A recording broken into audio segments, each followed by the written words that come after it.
We got some injury news that could have a big impact on the Rams next season. Winners and losers from the Rams' 24-23 wild card loss to the Detroit Lions. What is Cooper Kupp's future with the team? That's coming up next on Locked On Rams. You are Locked On Rams, your daily Los Angeles Rams podcast. Part of the Locked On Podcast Network, your team every day.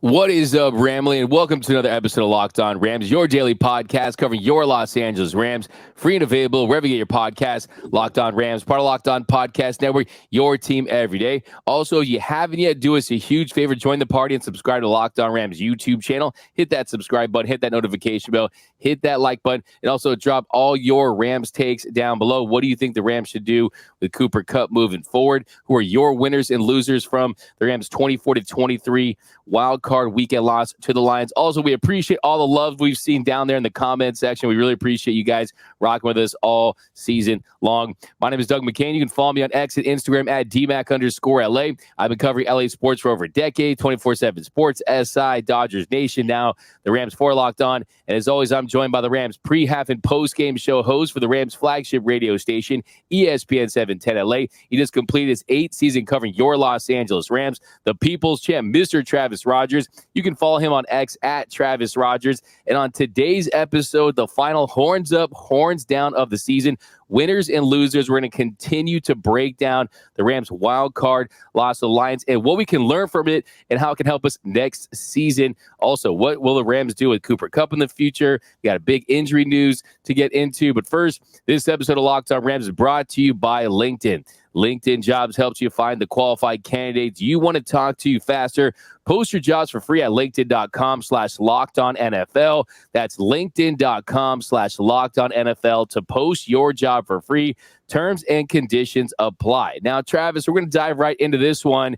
And we didn't really talk much about it, but Tyler Higbee looks like he suffered a torn ACL. They fear that he suffered a torn ACL in the loss to the Lions. Now, of course, the hit, was it a dirty hit? You had Lions linebacker going on Twitter, Alex Anzalone, talking about, saying it's how the league office asked us to tackle. Now, whether or not it was a dirty hit, look, it's football.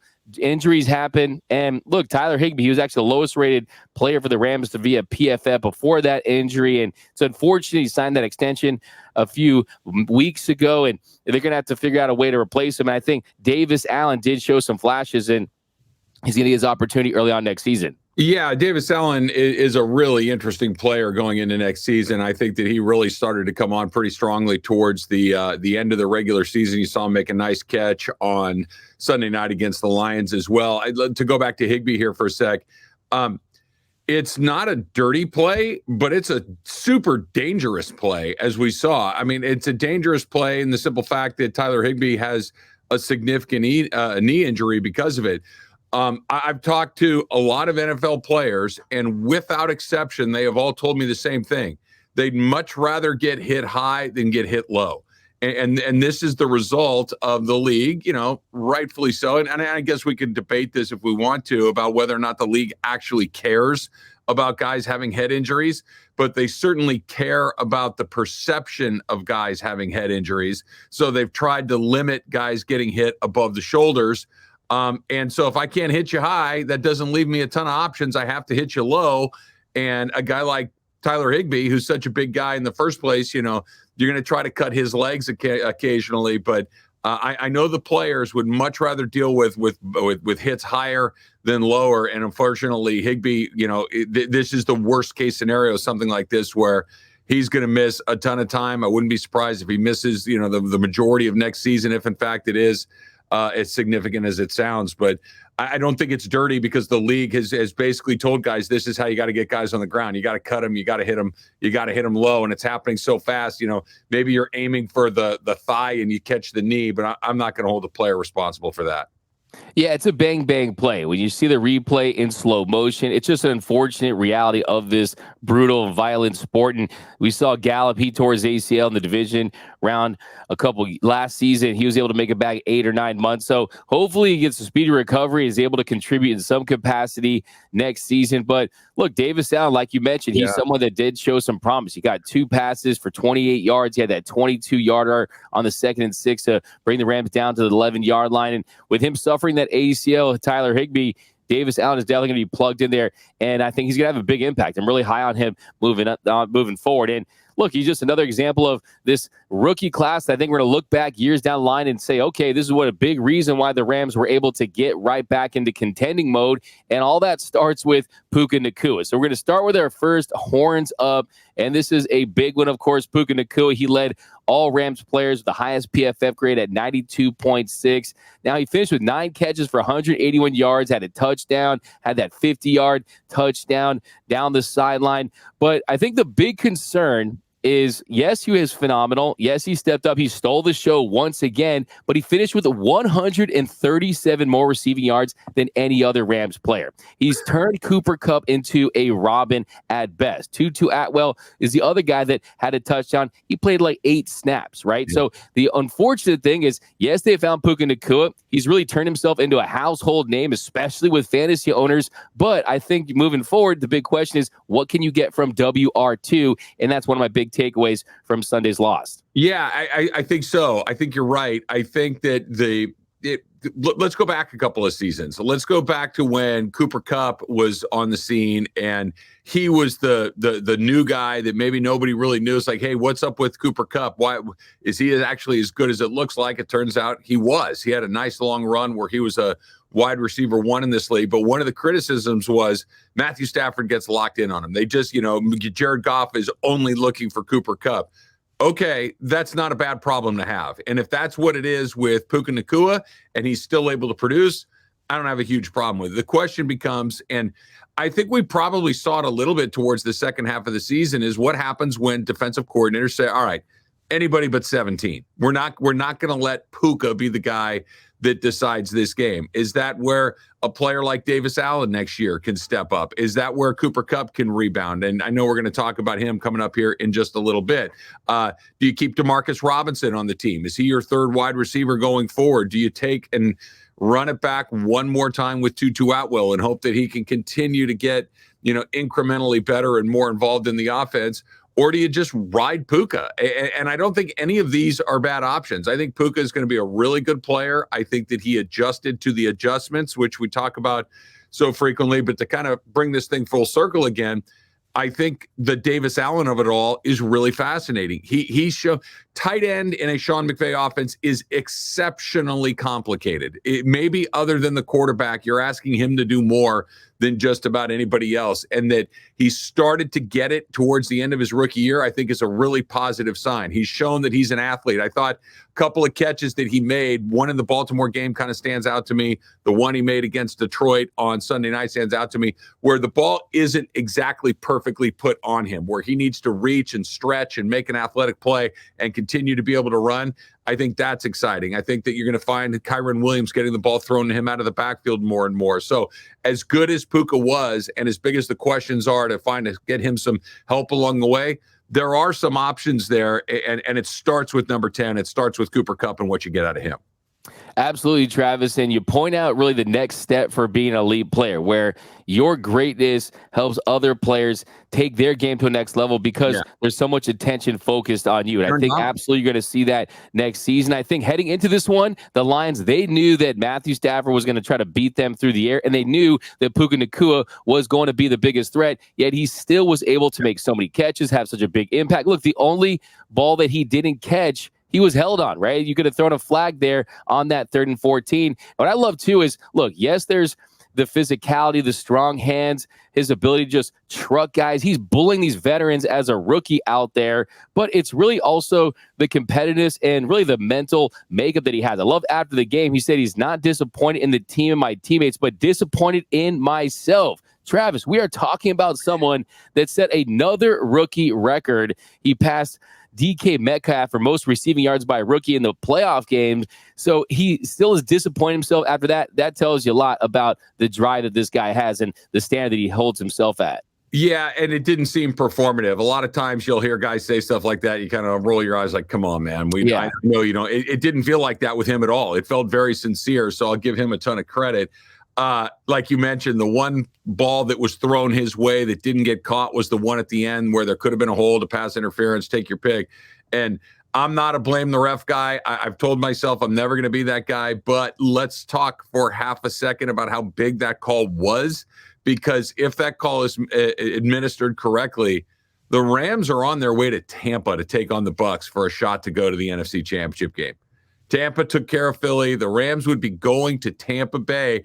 We know what that second-round matchup in Tampa Bay has meant to them in the past, where all of a sudden it's kind of a springboard to go to the Super Bowl. So that was a very big missed call. I get it. It's never down to one call, but that one was about as close as you can get.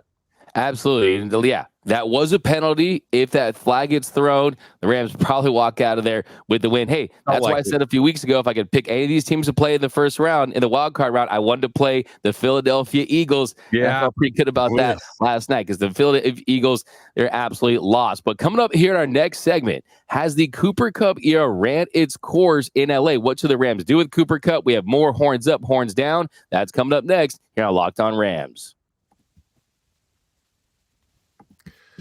At the start of the new year, every small business owner is asking themselves the same question, right? What's the one move I can make that'll take my business to the next level in 2024? LinkedIn Jobs knows that your success all depends on the team that you surround yourself with.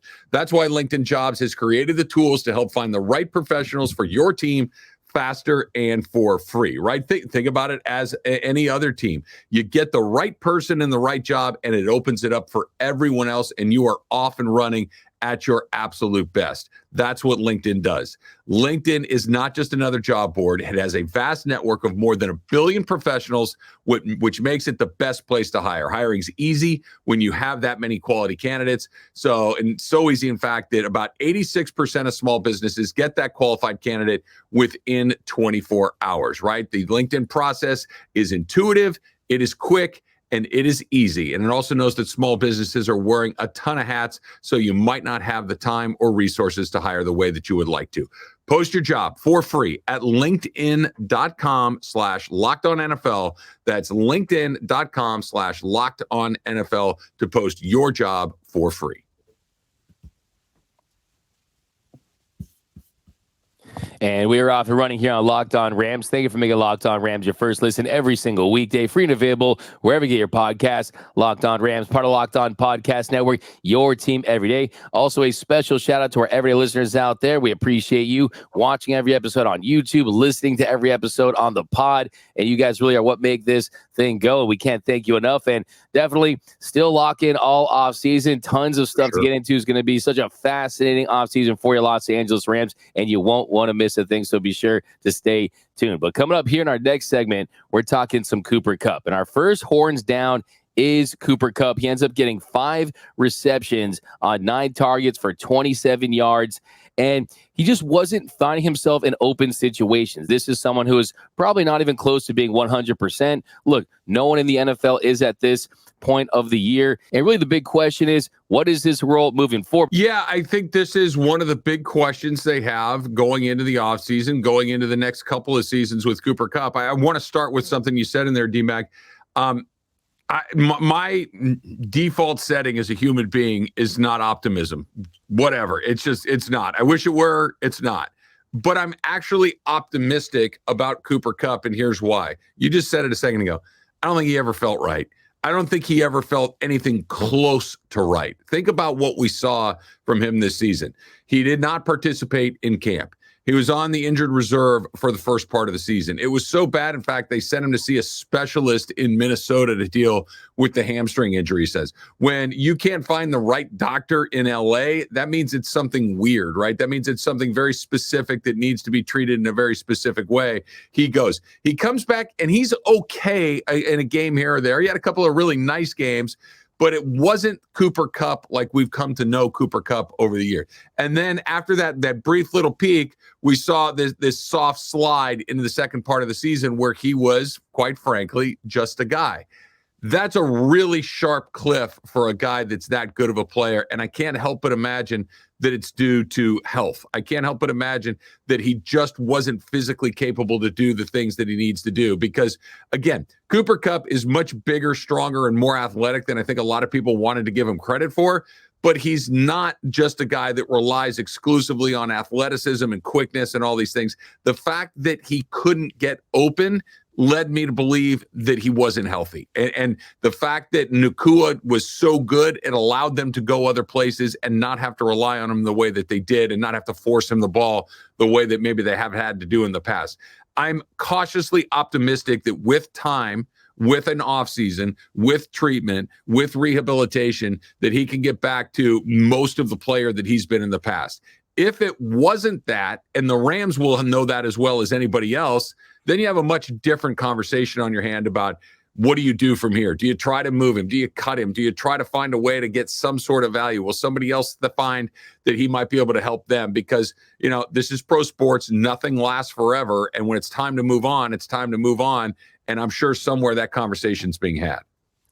Yeah, I think when you look at him at this stage of his career, is he triple crowned Cooper Kupp at this point? I don't think he is. I think that you look at the injuries, they're piling up. They're piling up because he's getting older, right? And typically he's not getting any younger. So it's like you can't say, oh, he's probably going to be less injured moving forward, right? I mean, you'll probably see some knick-knack injuries and the performance start to decline. I do think he can be serviceable. Sure. Is he a player that's worth $80 million on a contract? No, right? And do you pay players for past performance? You don't do that. I mean, if you want to really get yourself in trouble as an organization, well, you make decisions based on what someone did when they're in their 20s 2 years ago, right? I mean, that's just a losing formula moving forward. You can't let your emotions get into this if you're the Rams. But the reality is, if you look at just the ramifications, I mean, the cap hit, a dead cap hit of over $47 million, it would create a $29 million cap hit. I mean, that's really not feasible. The more likely options, they move off of him after the 2024 season, where that goes down to $17.2 million. But I still think, like you said, he still can contribute, and I don't think they'll move off of him. But I think that the most important learning lesson here is you can't expect Triple Crown version of Cooper Kupp to be a WR2 that's going to be an impactful player every single week. You have to almost bake in some injuries in there, knowing that that's just who he is at this stage of his career. Because look, I hate to say it, but it's just the cold, hard truth. Sure. It is. And I think that the pragmatic approach to this is probably the right approach. And here's the good news. If you are a cold-hearted, pragmatic football fan, the Rams move on when it's time to move on. Todd Gurley, they gave him a boatload of money. He got hurt. It didn't work quite the way that they needed to do. Todd Gurley was gone like that. It didn't take long for them to move on. Todd Gurley was a fan favorite. Todd Gurley was one of their best players. And then Todd Gurley was an Atlanta Falcon. It happened in a hurry after paying him. We don't need to discuss all of the Jared Goff stuff. They gave him a ton of money. They came to the conclusion, you know what, this doesn't work. And they moved on from him really quickly and made the deal for Matthew Stafford. So while Cooper Kupp is probably more popular than both of those players, Cooper Kupp is probably the most popular Ram that's been here in LA for the longest. Matthew Stafford has only been here 3 seasons. Aaron Donald is their best player, but is relatively quiet and doesn't really connect in a way. Cooper Kupp, from the moment he was here, was a fan favorite. You started to see Kupp jerseys from the moment that they added him to the team.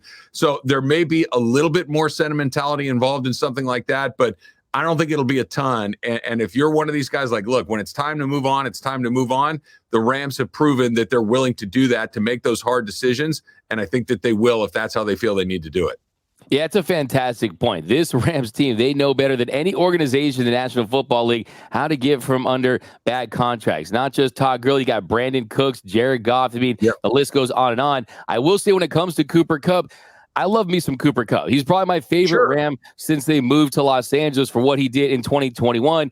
And really, that's one of my big takeaways from this weekend, Travis, is that look, from winning a Super Bowl, it's not just that year. It's really the gift that keeps on giving. Like the second I started to feel down about that loss, I thought about 2021 and the fact that they have a recent modern Super Bowl, and I was flexing. I was, maybe using some burner accounts to talk to some Lion fans and that kind of stuff about that. Okay, we got a Super Bowl because the San Francisco 49ers haven't done that in 30 years. The Dallas Cowboys haven't done that since the 90s. Winning a Super Bowl in the modern era is something that you can be proud of for years to come, and Cooper Kupp is a big reason why they achieved that. I just think my big takeaway here is you possibly have to draft another receiver, maybe sign another receiver, and to optimize Cooper Kupp moving forward, you just can't have that expectation that he's going to be who he was. You have to accept what he is at this stage. And look, how about this too, Travis? I want to point out one more thing before we go to the next segment too, is that 50-yard potential catch he would have had down the left sideline. If he makes that catch, his numbers look better. It looks like he had a better game. So there's a little bit of that as well. There is. And look, like you said, D-Mac, not only did the Rams win the Super Bowl a couple of years ago and all the feels that come along with it, they won the Super Bowl. Cooper Kupp was the MVP. He wasn't just there. He was the MVP of that game, and it was a good choice. You could have given it to Matthew Stafford. You could have given it to Aaron Donald. There were options, but when Cooper Kupp was the guy that was told he was the MVP, nobody went, huh? It was a good choice, right? Here's the other part. They can rebuild this thing on the fly. That Super Bowl oddly feels like a million years ago. It was 2 seasons ago. It wasn't very long ago that they were the best team in the NFL. Their rebuild took a season. And it was a rebuild that they took, almost on accident, because 2 years ago, the 5-win season, it just came apart, and they were kind of, I don't know, forced, but certainly the timeline accelerated on them to the point where, okay, we need to start doing this. They did it in the very same season they started the rebuild. You look at the teams that are left in the NFL, the 8 teams, the Rams are as good as those teams.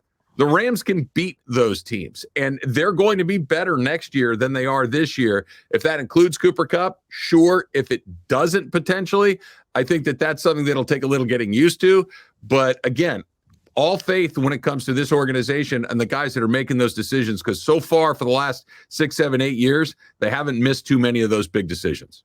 And that's why when you reach the mountaintop, you earn that benefit of the doubt. I may or may not have watched Super Bowl 56 in the last 48 hours to get over this loss. And it really does help. I'm the Homer Simpson meme where he's laying in his bed and he's all sound asleep. And I got the Lombardi trophy right there. I'm sleeping soundly once again, knowing all the great stuff we have moving forward. But coming up in our final segment, some more horns up, horns down. We're going to continue to unpack this loss and a defensive player for the Rams that you should feel very high on moving forward. That's coming up next here on Locked On Rams.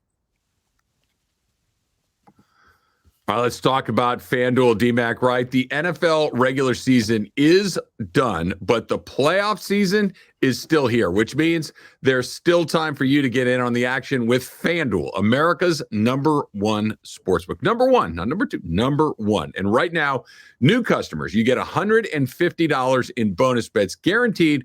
All you have to do is place one $5 bet. That's $150 in bonus bets, win or lose, after a $5 bet, right? The app is super easy to use. There's a ton of different ways to play. Live same-game parlays. You can find those bets in the new Explore tab. You can make a parlay in the Parlay Hub. That's a great way to find those popular parlays and more. You're looking forward. I was looking at some of the numbers today. Green Bay, a 9.5-point dog in San Francisco. The Tampa Bay Buccaneers, 6.5-point dogs on their way to Detroit to take on the Lions. How nice would it have been for the Rams to get to go to Tampa right there? But all of that is available to you in FanDuel.com, right? Put the FanDuel app on your phone, FanDuel.com/lockedon, and make your first bet a layup. FanDuel, official partner of the NFL. And I know that we come here and we talk about sports to escape from some of the realities of real life, the craziness of real life, but let's just talk for a minute about getting ready for real life, prepping for real life.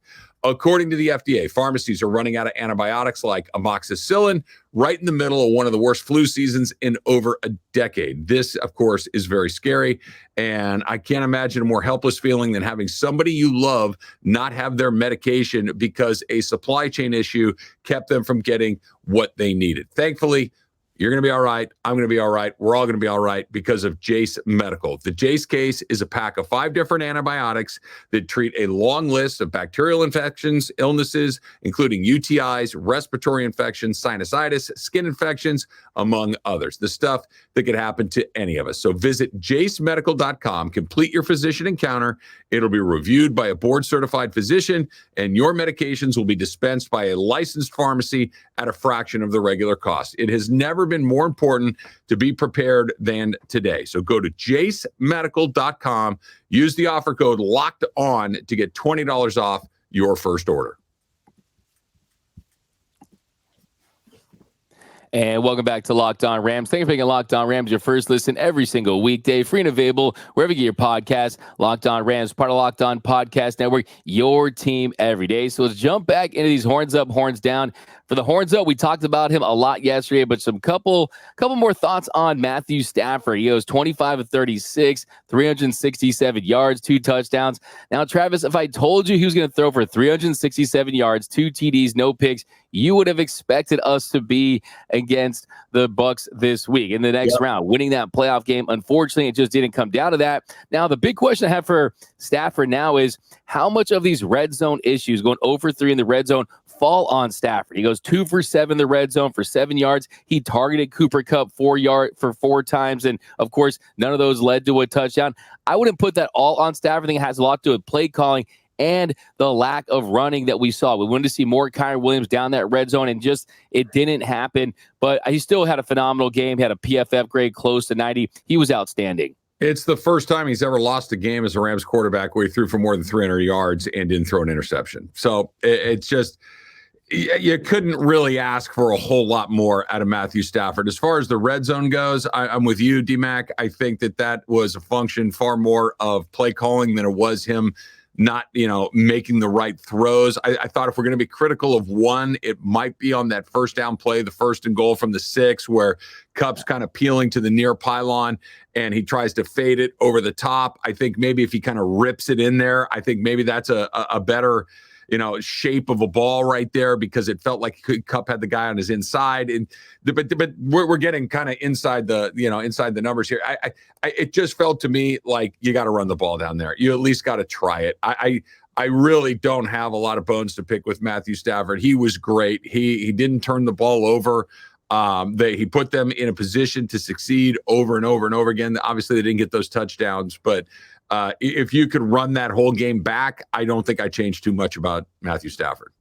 Yeah, I think it's more of a byproduct of just lack of execution in the red zone, just the play calling in general. I mean, you mentioned that throw right there from the 6-yard line. They threw the ball 3 times from the 6. 3 times from the 6. I mean, I just don't understand. They only rushed for 2 yards on the other 3 plays that they ran from inside the red zone, gaining a total of 9 yards on 10 red zone plays for the entire night. If they had just scored 1 touchdown on those 3 red zone trips, they advanced. They would have been playing the Bucs this week. It just kills me to say that. It does. It's incredibly disappointing to say it, because you're right. But this is why these games are so difficult to win. They're so easy to lose, because it literally is a play here or a play there, a call here or a call there, that if they just turn one of those 3s into a 6, they win the game. And I'm sure that Sean McVay, look, everybody that listens to this podcast knows, the everydayers certainly know, you and I are both in the bag for Sean McVay. We love him as the head coach. I wouldn't trade him for any other coach in the league. I wouldn't do it.